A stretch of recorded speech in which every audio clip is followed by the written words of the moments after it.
ce que vous allez appeler peut-être le haute intensité, le HIIT, mais il y a tout un tas de choses comme ça, de termes pour dire un peu la même chose, puisque c'est l'alternance de périodes de repos et de périodes de forte intensité. Alors quand je dis forte intensité, ça varie en fonction des durées de la période active par rapport à la période de repos, puisqu'évidemment, si vous faites 1 minute de période active, vous pouvez pas être à 100%. Mais voilà en fait. Et je vais essayer de récupérer, enfin j'ai essayé de récupérer les meilleures études qu'il y a sur le sujet depuis la dernière vidéo. Et ben, j'ai trouvé des choses plutôt intéressantes, notamment sur la perte de graisse localisée, parce que je sais qu'il y en a pas mal qui se demandent si la perte de graisse locale, ça existe pas. J'ai trouvé quand même des informations là-dessus, et ben, ça va permettre un petit peu de vous donner des arguments et des raisons de faire tel ou tel protocole d'entraînement. Voilà. Bon, si ça vous intéresse, on démarre. Je vais juste mettre ça en charge et je vous reprends. Ça va vous prendre 1 seconde pour vous et 1 minute pour moi.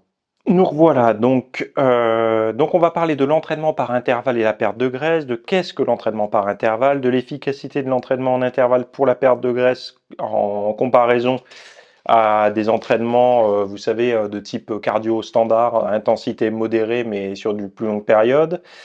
On va voir ce qui se passe quand quelqu'un fait ce type d'entraînement ou non, le nombre de semaines, de jours qu'il faut pour avoir des résultats avec ce genre de programme, comment perdre 5,3 kg avec un régime particulier plus cette forme d'entraînement, par rapport à l'âge qui avance, qu'est-ce que ça peut avoir. On va voir aussi avec kettlebell, on va voir 3 protocoles. Ça sera plus sur la partie pratique à la fin, 3 protocoles de type de cardio comme ça, enfin d'entraînement, parce que c'est cardio, mais c'est pas un cardio qui va vous faire cataboliser à mort en fait. C'est un cardio qui va plutôt être hyper stimulant pour la masse musculaire. Et bah, comme d'habitude, vous allez avoir la nouvelle fiche que je vous mets. Donc merci pour vos retours. Ah, visiblement, ça vous plaît d'avoir la petite fiche à la fin. Vous venez d'apprendre pour avoir un récap. Donc voilà. Bon, je perds pas de temps parce qu'on a pas mal de choses et puis j'ai envie de détailler un peu le programme. Donc, alors la première chose, l'entraînement par intervalle.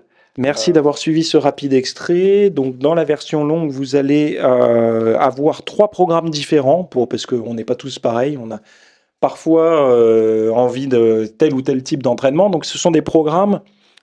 Si vous vous dites, j'ai que 15 minutes pour m'entraîner, je veux perdre du gras, qu'est-ce que je peux faire? Eh ben, alors forcément, l'idéal, c'est d'être un sportif de haut niveau, d'avoir toute la journée pour s'entraîner, un diététicien qui nous fait sa diète et tout. Mais quand on est des gens normaux, de la vie de tous les jours, parfois, voilà, on n'a que 15 minutes pour s'entraîner. Qu'est-ce qu'on fait?